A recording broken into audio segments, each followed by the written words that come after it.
할렐루야, 할렐루야. 지난 주일에 부활 주일이었습니다. 그래서 우리 모든 성도들이 함께 부활의 주님, 영광의 주님, 우리 생명 되신 주님을 함께 찬양하고 영광 올려드리는 그러한 은혜의 시간이었습니다.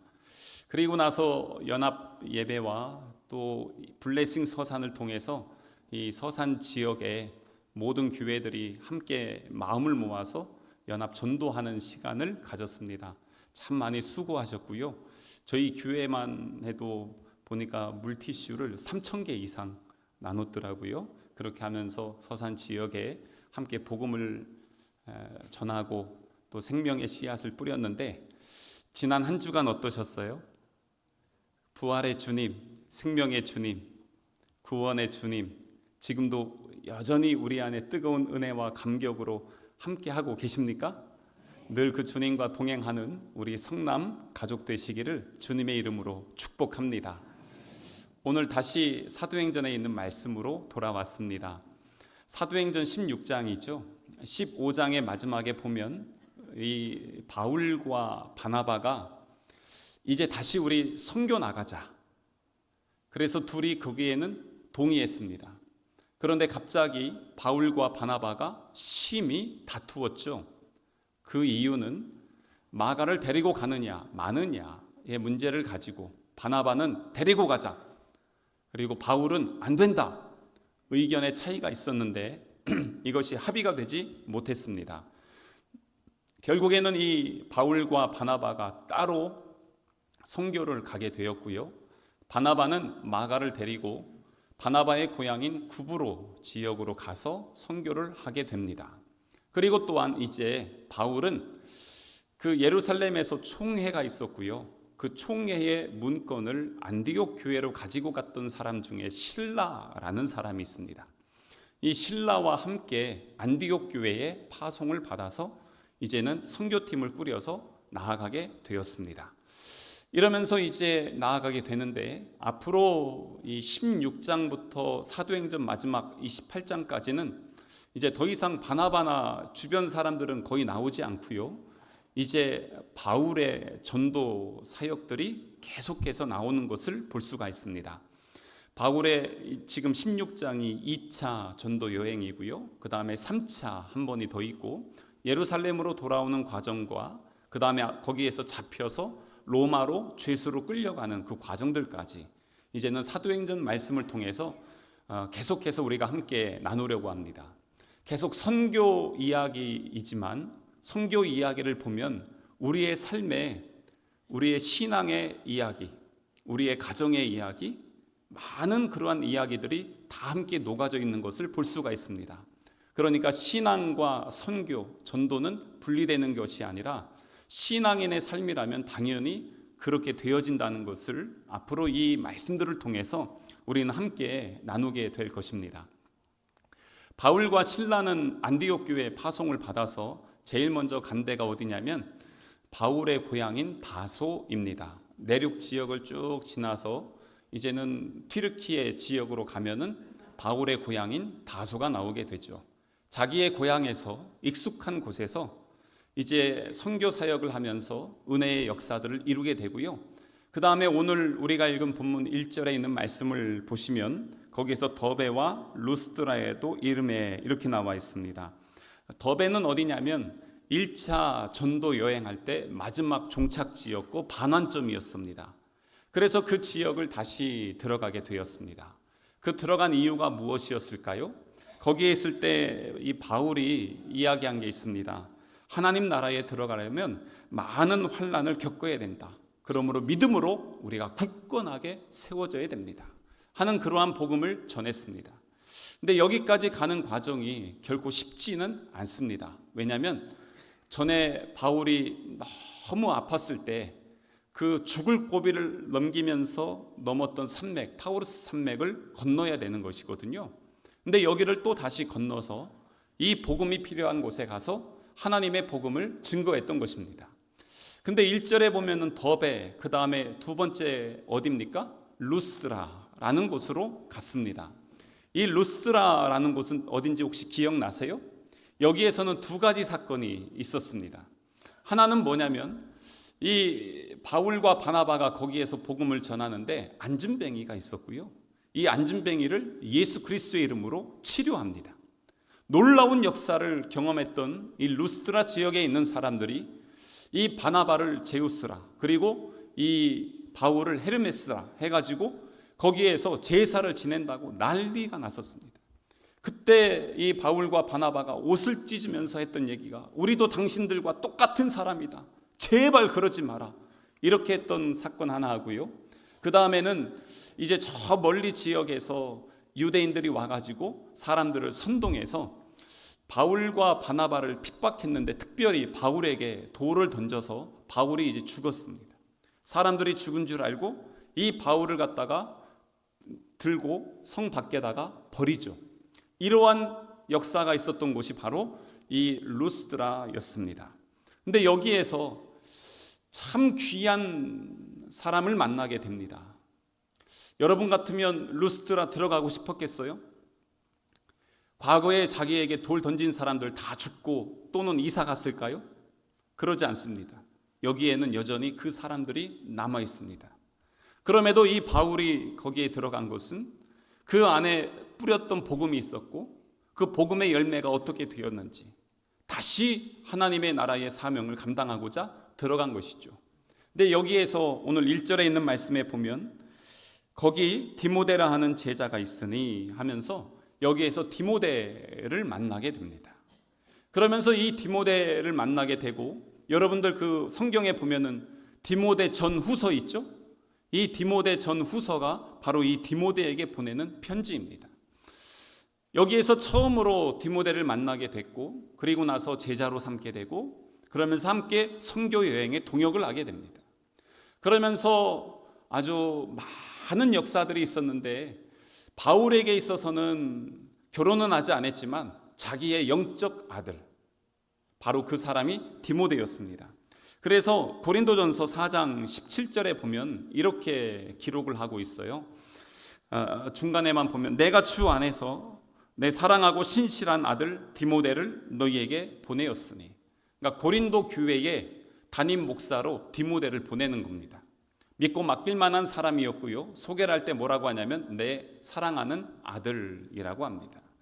디모데전서 1장 2절에 있는 말씀에도 보면 이렇게 합니다. 믿음 안에서 참 아들 된 디모데에게 편지하노니.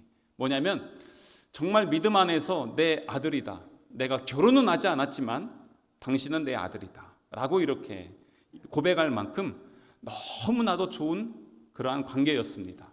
이러한 좋은 만남이 있죠. 우리도 인생을 살아가면서 많은 만남이 있습니다. 첫 번째로는 부모의 만남이 있죠. 자라면서 친구들의 만남이 있습니다. 나중에는 배우자와 만남을 갖게 됩니다. 근데 그 중에서 제일 좋은 만남이 뭘까요? 예수님과의 만남인 줄로 믿습니다. 예수님을 만나는 것 참 인생에 있어서 최고 좋은 만남이고요. 그 다음에는 좋은 교회를 만나야 되고 또 좋은 성도들을 함께 만나야 됩니다. 그게 참 축복이더라고요. 제가 금요일 날 성경 공부하면서 이런 얘기를 했어요. 이스라엘 백성들 출애굽했을 때 60만 3,550명이 나왔거든요. 그 중에서 가나안 들어간 사람이 2명입니다. 그러니까 60만 분의 2명입니다. 이 출애굽 세대는 늘 불평하고 원망하다가 성공한 사람은 2명밖에 없었습니다. 그런데 광야에서 태어난 광야 세대들이 있어요. 이 사람들은 또 60만 1,730명인가 그런데 이 사람들이 이제 그 가나안 땅에 들어가거든요. 그 중에서 실패한 사람이 몇 명인지 아십니까? 1명입니다. 누굴까요? 아간입니다. 그러니까 출애굽 세대는 60만 명 중에 2명이 성공했는데 광야에서 태어나서 가나안에 들어간 세대는 60만 명 중에 1명만 실패합니다. 그러면 여러분 60만 명 거의 다 실패한 출애굽 세대와 함께 신앙생활하면 좋겠어요? 아니면은 60만 명 거의 다 성공한 이 광야 세대, 가나안 세대와 함께 신앙생활하고 싶겠어요? 어떤 사람들과 신앙생활하고 싶겠습니까? 당연히 광야 세대, 가나안 세대와 신앙생활하는 게 훨씬 더 유익되지 않겠습니까? 왜냐하면 옆에 있는 사람들이 맨날 울고 원망하고 짜고 그러면서 이 반역을 해봐요. 같이 마음이 동하게 됩니다. 그러면서 같이 무너졌던 것입니다. 그래서 하나님이 그들을 광야에서 멸하셨습니다. 그런데 이 가나안 세대는 하나님이 우리를 40년 동안 입히셨다, 우리를 먹이셨다, 우리와 함께 하셨다, 우리와 동행하셔서 승리하셨다, 이것을 늘 고백하면서 살아왔습니다. 그러니까 함께 승리하는 거예요. 그러면서 그 안에서 가나안 정복의 위대한 역사를 이룰 수가 있었던 것입니다. 그래서 내 옆에 누가 있느냐가 중요합니다. 누구와 함께 하느냐 참 중요합니다. 같은 교회에서 나랑 친한 사람이라고 해서 그 사람이 믿음이 좋다라는 보장이 있는 것은 아닙니다. 그런데 정말 믿음의 사람들이 내 옆에 있으면 함께 나도 도전받고 그러면서 성장하고 성숙하게 됩니다. 그것을 예전에 제가 한번 이런 표현을 썼어요. 제자가 되고 스승이 되는 삶이다. 뭐냐면 우리는 예수님의 제자가 되기도 하고요, 또한 누군가가 나의 모델이 되어서 그분의 제자가 되어서 우리의 신앙의 모든 것을 배우게 됩니다. 처음에 교회 왔는데 나 새벽 예배 가야 돼요? 그랬더니 안 가도 돼. 나도 안 가니까 당신도 가지 마. 내가 안 가는데 당신이 가면 내가 좀 그래. 뭐 이런 식으로 해봐요. 그래서 안 나오시는 분들 계십니까? 그러면 어떻습니까? 그러면 평생 그냥 그 정도 신앙에 머무르게 되는 것입니다. 그런데 헌금 생활, 신앙 생활, 교제의 생활, 예배의 생활, 이 모든 것들이 처음부터 잘하는 사람 옆에서 같이 배우게 돼봐요. 그러면은 자연스럽게 그렇게 배워나가면서 나중에 보니까 내가 누군가의 제자도 되지만 누군가의 스승이 될 수도 있는 것입니다. 그것을 뭐라고 하냐면 멘토라고 합니다. 이 멘토라는 게 어디에서 나왔냐면 고대 그리스의 시인이었던 호모라는 사람이 쓴 오디세이라는 그 책이 있습니다. 근데 그래서 이타카의 왕인 오디세이가 트로이 전쟁을 하러 가거든요. 근데 전쟁을 하러 가는데 자기 부인도 그렇지만 자기 자녀들 잘 키워야 되는데 이거 누구한테 맡기면 좋을까 고민하다가 택한 사람이 누구냐면 멘토라는 사람입니다. 그래서 이 사람에게 자기의 자녀들을 맡겼습니다. 그리고 전쟁을 하고 돌아왔습니다. 거의 한 20여 년의 시간이 지났습니다. 근데 전쟁하고 나서 돌아왔는데 우리 아이들 보니까 너무 잘 큰 거예요. 어떻게 이렇게 아이들이 잘 클 수 있었을까 보니까 이 멘토의 영향이었습니다. 그래서 그때부터 옆에 있는 사람, 가르쳐주는 사람, 동행하는 사람, 삶의 모델이 되고 본이 되는 사람, 이끌어주는 사람, 이런 대명사가 멘토가 된 것입니다. 바울에게 있어서 디모데가 바로 이 멘토와 멘티의 관계입니다. 그래서 항상 따르고 동역하면서 같이 지낼 수가 있었던 것이죠. 성경에는 이런 관계들이 많이 있습니다. 모세 밑엔 누가 있었죠? 여호수아가 있었습니다. 엘리야 밑에 누가 있었습니까? 엘리사가 있었습니다. 요나단 옆에 누가 있었습니까? 다윗이 있었습니다. 이렇게 주변에 믿음의 사람들이 있으니까 함께 도전받고 배워나가는 것이죠. 그래서 여러분들 지금 보면요, 여러분들은 누군가의 제자였고 또 누군가의 스승입니다. 그래서 누구를 통해서 배웠느냐에 따라서 내 삶과 신앙과 모든 부분들, 가정의 생활까지, 그리고 이제는 누구에게 스승이 되느냐에 따라서 그 사람에게 영향력을 주게 되어 있습니다. 그게 선한 영향력일 수도 있고 악한 영향력일 수도 있습니다. 여러분들은 어떤 삶과 신앙의 모습으로 다른 사람들에게 보여지고 있을까요? 오늘 이 디모데를 보면은 우리들에게 참 좋은 모델이 됩니다. 오늘 이 16장에서 바울이 디모데를 만났을 때 일반적으로 신학자들이 이 디모데의 나이를 보통 한 18살 정도로 이야기를 하고 있습니다. 18살이면 아직 우리나라로 말하면 학생이잖아요. 그런데 너무 괜찮은 거예요. 그래서 바울이 보자마자 스카우트 제의를 해서 우리 같이 가자. 그래가지고 같이 가게 됐습니다. 그만큼 참 귀한 사람이었다는 것이죠. 그래서 제가 이 말씀을 묵상하면서 하나님, 우리 가정 안에 우리 자녀들이 디모데 같은 자녀들이 되길 원합니다. 또 우리 하나님, 우리 교회 안에 이런 디모데와 같은 하나님의 자녀들이 날마다 자라게 해 주십시오. 왜 그럴까요?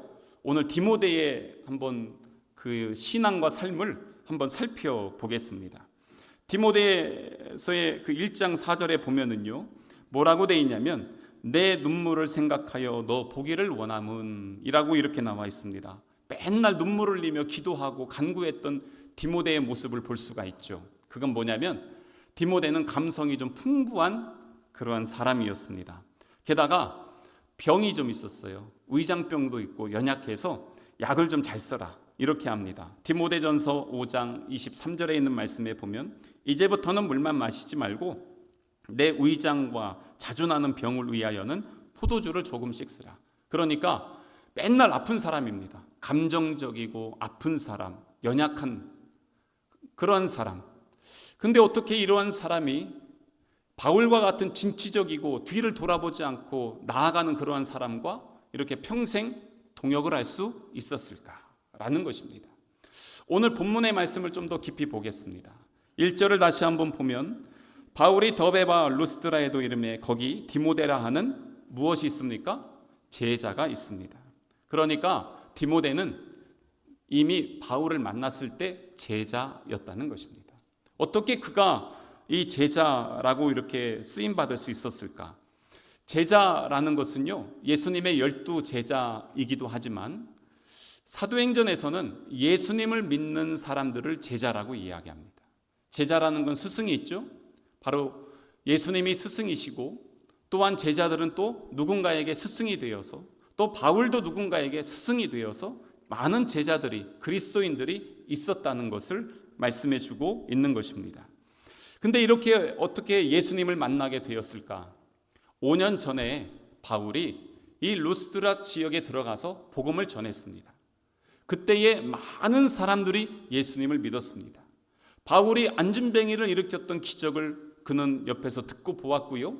그리고 또한 바울이 돌에 맞아서 죽어가는 그 현장들을 또한 보았습니다. 그래서 어떤 사람은 이런 이야기를 합니다. 스데반이 돌에 맞아 죽었을 때 바울이 그 자리에 있었고 바울이 돌에 맞아 죽어가는 그 상황에서 디모데가 있었다.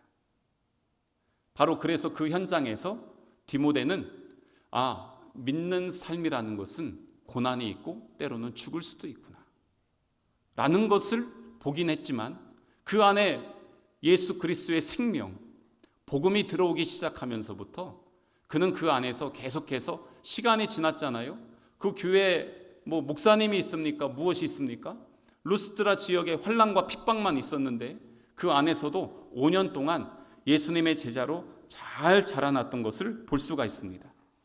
바울이 그래서 자기에게 핍박했던 그 동네를 안 가고 싶었는데 그래도 하나님 주신 사명이니까 간 거예요. 가서 보니까 이 디모데와 같은 예수님의 제자가 있는 것입니다. 얼마나 반가웠겠어요.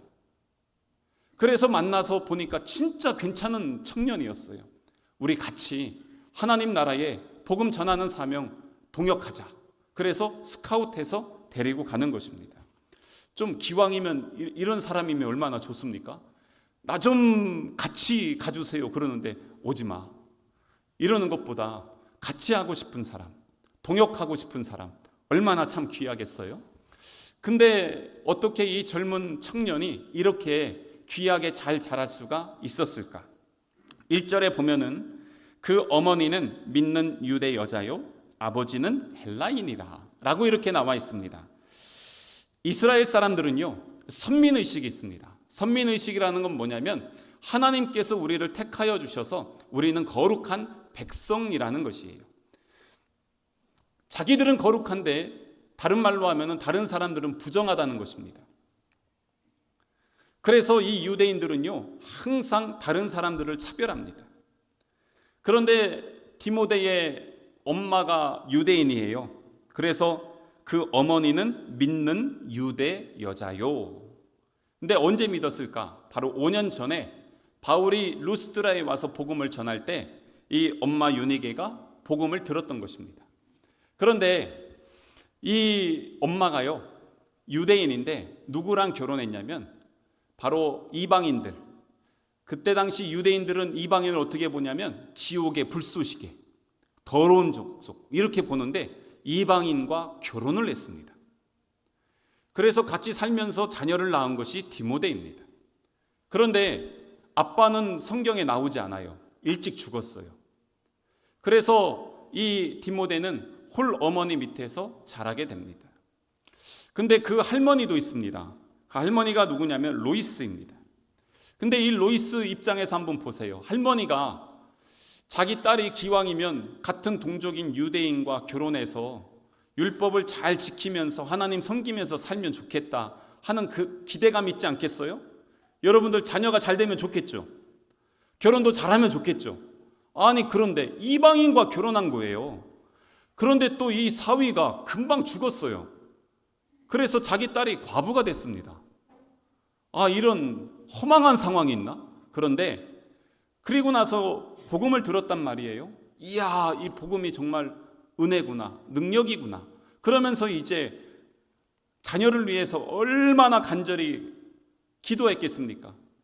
그 집안을 보세요. 외할머니 있고 자기 엄마 있고 디모데 있고 셋이 살아요. 그러면 집안의 모든 관심은 누구에게 있습니까? 할머니에게 있어요? 아니죠. 할머니나 엄마는 누구를 위해서 이상합니까? 디모데를 위해서 기도하고 희생하고 잘 됐으면 좋겠다. 날마다 그렇게 얼마나 뒷바라지를 했겠습니까? 그런데 무엇으로 뒷바라지했냐는 거예요. 가만히 보니까 믿음과 신앙으로 뒷바라지를 한 것입니다. 우리 자녀들 보세요. 공부 열심히 해. 공부 열심히 한 목적은 뭡니까? 좋은 대학 가는 겁니다. 좋은 대학 가서 공부 더 열심히 해. 왜 그렇습니까? 취직 잘 돼야 됩니다. 취직 잘 되면 그 다음에 뭐 하냐면은 이제 배우자 잘 만나야 돼. 결혼 잘해야 됩니다. 그래서 결혼 잘하려고 막 또 합니다. 결혼 잘했어요. 애 잘 낳고 막 잘 살아요. 근데 문제가 뭐냐면 그 과정에서 교회를 떠났어요. 그러면 잘한 걸까요? 근데 지금 오늘 말씀을 보세요. 지금 이 디모데는 교회도 없습니다. 루스드라 지역에 정말 척박한 믿음의 환경이었지만 그 안에서 그는 예수님의 제자가 되었는데 그것이 바로 그 어머니의, 할머니의 신앙의 유산이 흘러 들어왔던 것입니다. 그것이 디모데 후서 1장 5절에 이렇게 나와 있습니다. 이는 내 속에 거짓이 없는 믿음이 있음을 생각함이라. 이 믿음은 먼저 내 외조모 로이스와 내 어머니 유닉의 속에 있더니 내 속에도 있는 줄을 확신하노라. 그러니까 뭐냐면 그 속에 거짓 없는 믿음이 있습니다. 그런데 이 믿음이 어디서 나왔어요? 외할머니와 그리고 어머니를 통해서 그에게 들어왔다는 것입니다. 이게 바로 믿음의 유산인 것입니다. 그래서 우리 자녀들에게 무엇을 남겨주느냐? 이 땅에서 많은 재산 남겨주는 거 좋죠. 근데 그게 영생하지 못하더라고요. 좋은 환경, 좋은 사람 만나는 거 좋습니다. 저도 그렇게 되길 바랍니다. 하지만 영생이 없으면 나중에는 그거 아무것도 아니더라고요. 살면서 더 많이 느끼지 않습니까? 그래서 지금 이 믿음의 유산을 남겨준 이 가족들을 보면서 참 많은 도전을 받게 됩니다. 그래서 우리 자녀들도 우리 주님을 경외하는 신앙, 하나님과 동행하는 신앙, 믿음으로 승리하는 신앙, 이 믿음의 유산을 남겨줄 수 있는, 그리고 우리 자녀들도 그렇지만 우리 교회도 날마다 그런 자녀들이 자라나서 나아갈 50년에 놀라운 하나님의 역사를 이루어 나갈 수 있는 그런 우리 성남 교회 되기를 주님의 이름으로 축복합니다. 근데 이렇게 믿음으로 자라면요 무슨 특징이 있냐면 2절을 보시겠습니다. 디모데는 루스드라와 이고네에 있는 형제들에게 칭찬받는 자니, 바로 칭찬을 받았다는 것입니다. 여기 루스드라와 이고니온이요 직선거리로 33km입니다. 그러니까 여기서 당진보다 좀 더 멀 수도 있습니다. 그런데 거기 동네까지 소문난 거예요. 야, 거기 루스드라에 디모데라는 애가 있는데 야, 걔 괜찮아. 진짜 걔는 정말 똑똑하고 아주 다부져. 하여튼 별 칭찬들이 막 나오겠죠. 사도행전 6장 기억나세요? 초대 교회에 집사를 세우는데 집사를 세우는 기준이 있었습니다. 물론 성령 충만해야 되겠죠. 근데 또 무엇이냐면 칭찬받는 사람을 세웠습니다. 왜요? 그게 바로 그리스도의 덕을 드러내는 것입니다. 예전에 한번 말씀드렸는데 제가 그때 그 말 듣고 너무 속상했습니다. 왜냐하면 어느 사업하시는 분인데 이 사업하시는 분이 맨날 사업을 하는데 교회 다닌다는 사람들에게 사기를 당하는 거예요. 그래서 아주 교회 다니는 사람들 하면요, 막 이가 갈리는 겁니다. 화가 납니다. 그래서 다시 이제 사업을 하려고 하는데 소개를 받아서 같이 사업 얘기를 하다 보니까 이 사람도 보니까 교회를 다니는 사람인 거예요. 그래서 고민이 생겼어요. 저 사람이 교회를 다니는데 같이 사업을 할까 말까. 이거를 가지고 이제는 주변에 있는 사람들에게 상담을 했습니다. 야, 내가 맨날 교회 다니는 인간들한테 사기를 당하는데 이 사람하고 사업을 해야 되냐 말아야 되냐. 그랬더니 이 주변에 있는 사람이 뭐라고 하냐면 그 사람은 교회는 다니는데 괜찮아. 이렇게 얘기를 하더래요. 교회는 다니는데 괜찮아. 제가 그 말 듣고요, 얼마나 속상했는지 몰라요.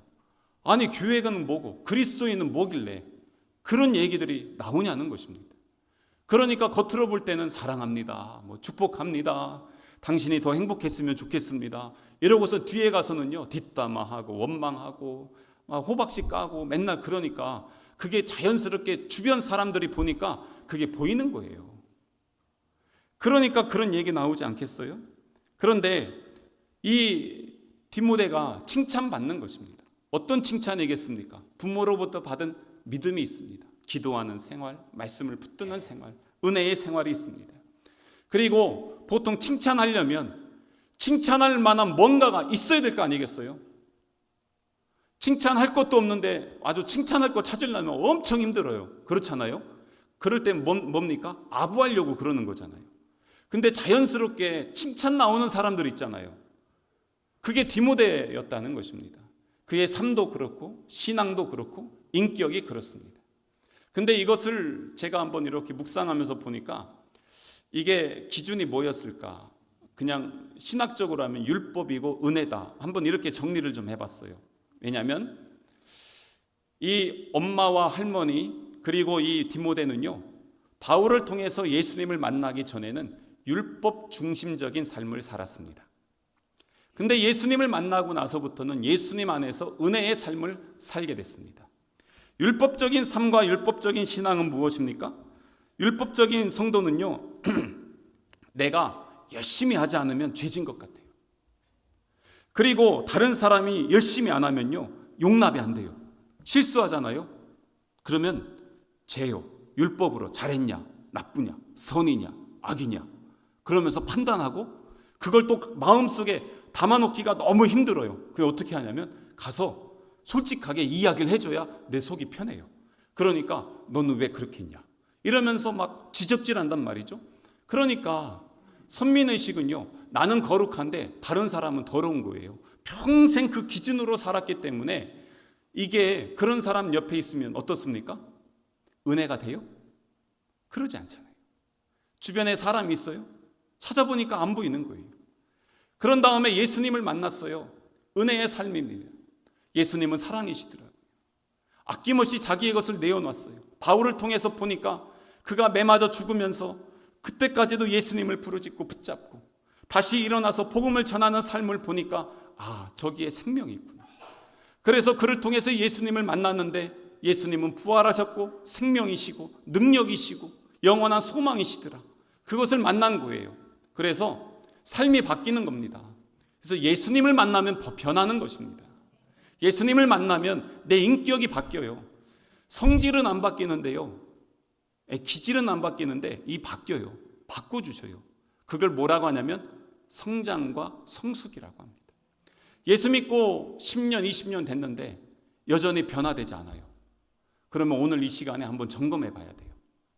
내 삶과 신앙은 어떤가? 왜냐하면 예수 믿으면 변화됩니다. 성장하게 돼 있습니다. 그래서 그리스도의 향기를 드러내게 됩니다.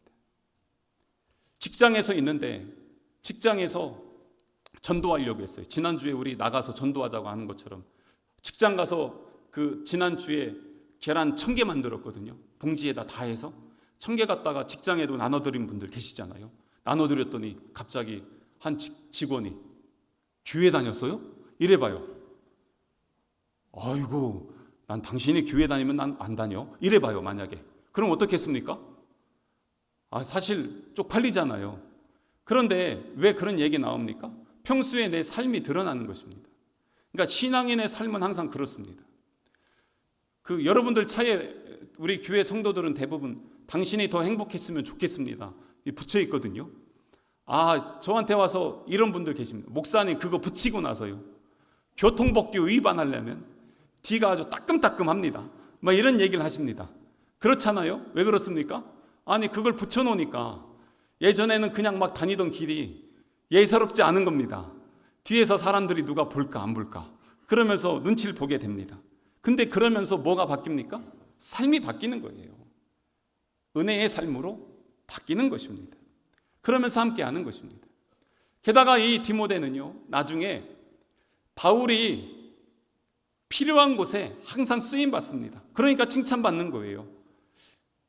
저기 데살로니가 교회 목회자가 없대. 디모데야, 네가 가면 안 되겠어? 알겠습니다. 가요. 이번엔 고린도 교회 목사님이 없어. 가서 좀 사역해. 그러니까 가요. 나중에는 에베소 교회에 가서 사역을 합니다. 그래서 디모데 다음에 에베소 교회 담임 목사로 누가 왔냐면 요한복음과 요한계시록 저자인 사도 요한이 오잖아요. 그때까지 에베소 교회에서 사역을 감당합니다. 대단한 일꾼입니다. 근데 이렇게 했던 게 뭡니까? 칭찬받는 그러한 사람이었다는 것입니다. 게다가 3절에 보면은요, 바울이 그를 데리고 떠나고자 할새 그 지역에 있는 유대인으로 말미암아 그를 데려다가 할례를 행하니 이는 그 사람들이 그의 아버지는 헬라인인 줄 다 알미러라. 이렇게 나와 있습니다.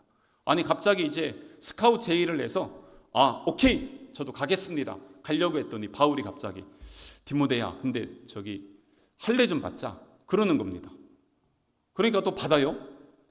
근데 이거 뭔가 좀 이상하지 않습니까? 왜냐하면 15장에 우리가 말씀을 나눌 때 할례는 율법이거든요.